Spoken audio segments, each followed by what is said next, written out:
Welcome. In the next two lectures, we will be studying Fourier theory. It is one of the basic mathematical tools of signal analysis, and it allows us to describe a time domain phenomenon in the frequency domain. And as such, it is in fact the mathematical foundation for the concept of frequency. Now, please meet some of the heroes of DSP. The first one is Jean-Baptiste Joseph Fourier. He was a contemporary of Napoleon Bonaparte.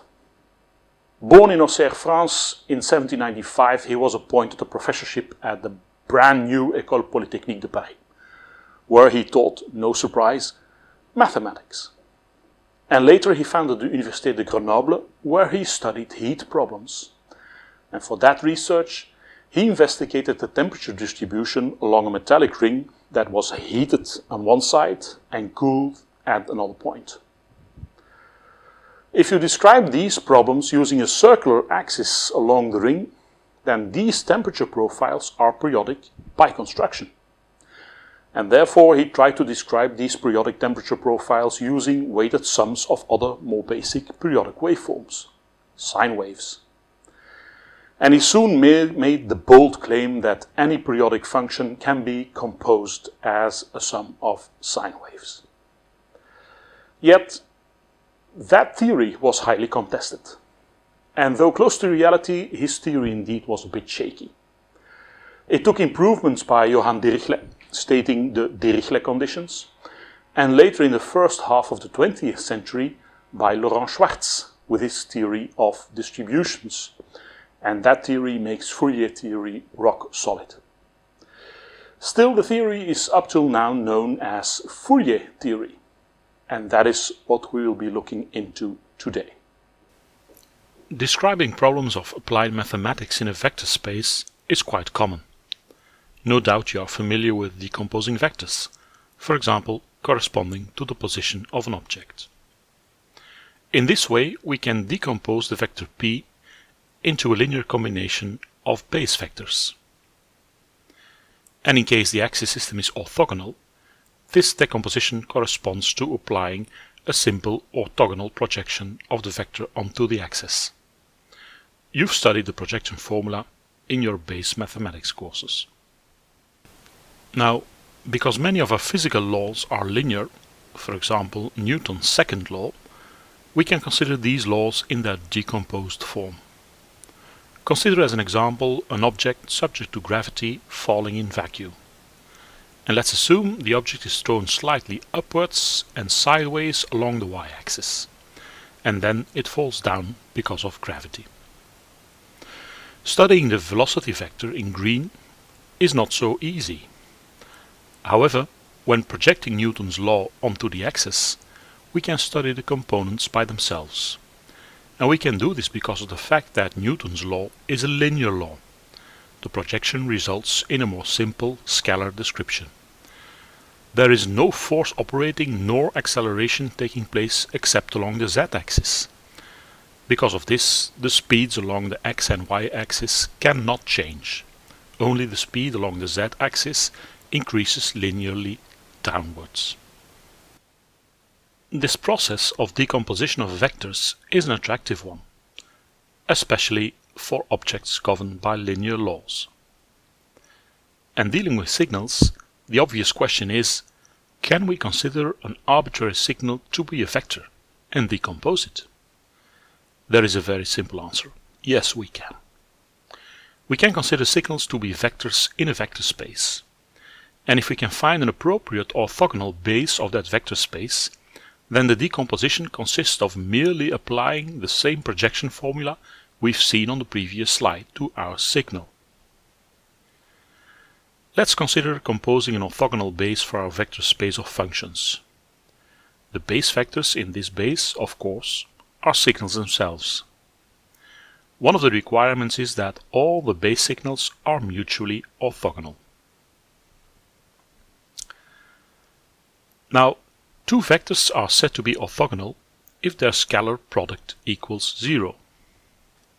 This scalar product plays a central role in the theory of vector spaces.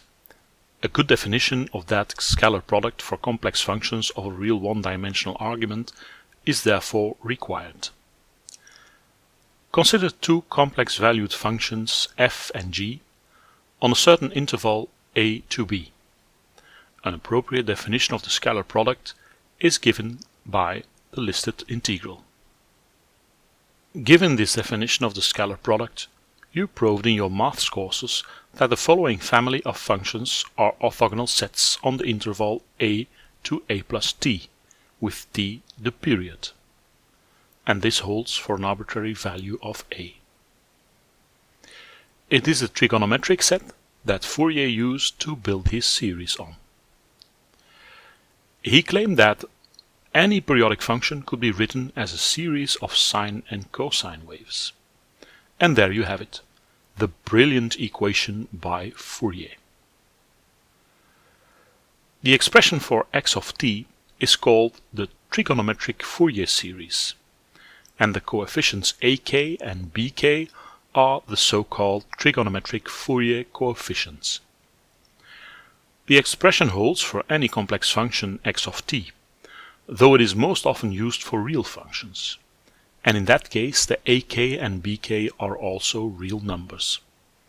They are called the harmonic numbers.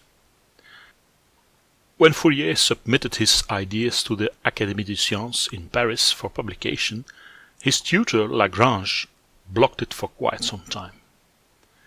A first effect that Fourier did not consider well was that this series has some convergence issues, especially in the case of discontinuities.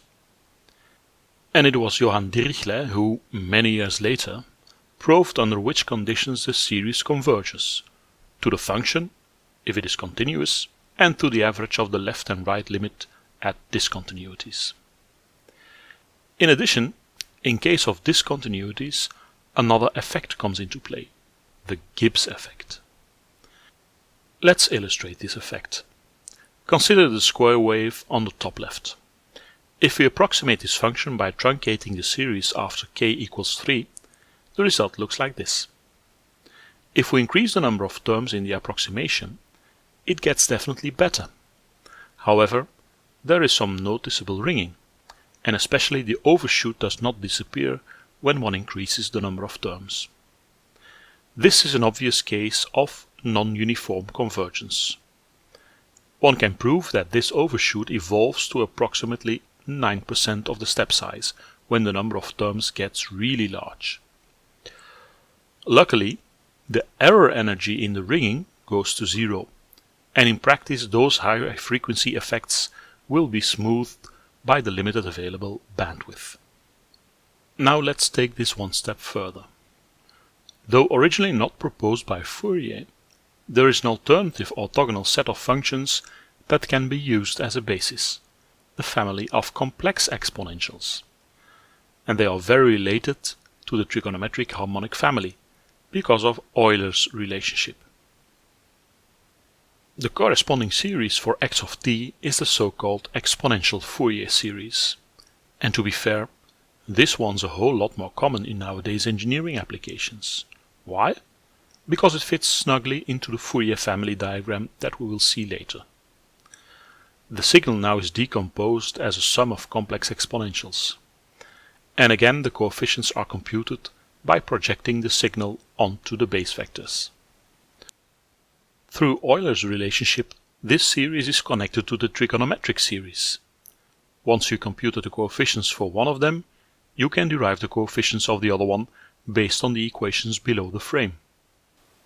I'd also like to introduce a new operator notation Fs, which we will call the Fourier series operator. It transforms a periodic function x of t into a sequence of harmonic numbers ck.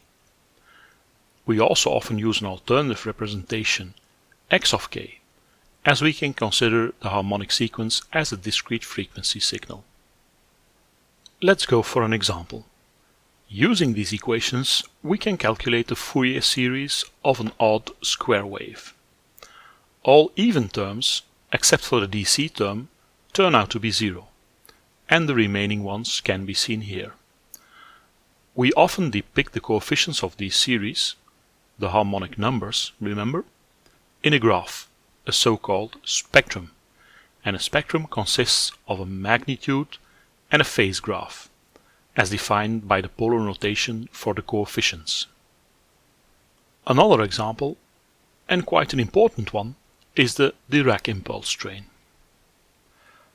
As you can see, the Fourier series of a Dirac impulse train again is a Dirac impulse train on itself. As this is one that we will be needing later, it makes sense to memorize it.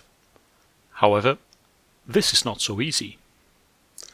To help you with that, Bracewell, a former Stanford professor, introduced a new notation, the SHA function, for which we use the letter from the Cyrillic alphabet, the SHA. Using this notation, the relationship becomes quite easy. Of course, one still needs to remember the factor 1 over t and the meaning of the capital omega. Anyway, I think this is a big improvement. Some final remarks on the exponential Fourier series. If the signal you're analyzing is real, the harmonic number sequence will be hermitic, which means C of minus k will be equal to the complex conjugate of ck. Considering the spectrum, this means the magnitude spectrum will be even and the phase spectrum will be odd. Another observation that might help you in understanding the meaning of the exponential harmonic numbers is the following. We can prove that for a real signal, the series can also be written as indicated here. And in that case, every pair of coefficients contributes to the series as a cosine, of which k periods fit within the base period, and with a delay phi k over omega k, and an amplitude twice the absolute value of the ck. Can you determine yourself what the correct sign is of phi 4 in this example? To conclude, we've just seen one of the transformations of the Fourier family. The family diagram lists 4 members of the family, and will be our guide in the next lecture to discover the other siblings of the family. The Fourier transform, the discrete time Fourier transform, and the discrete Fourier transform. That's it for now. Remember to complete your assignments before the lecture. Wanting to become an engineer is good, but working to become an engineer is much better. I'm looking forward to see you in the next lecture. Bye.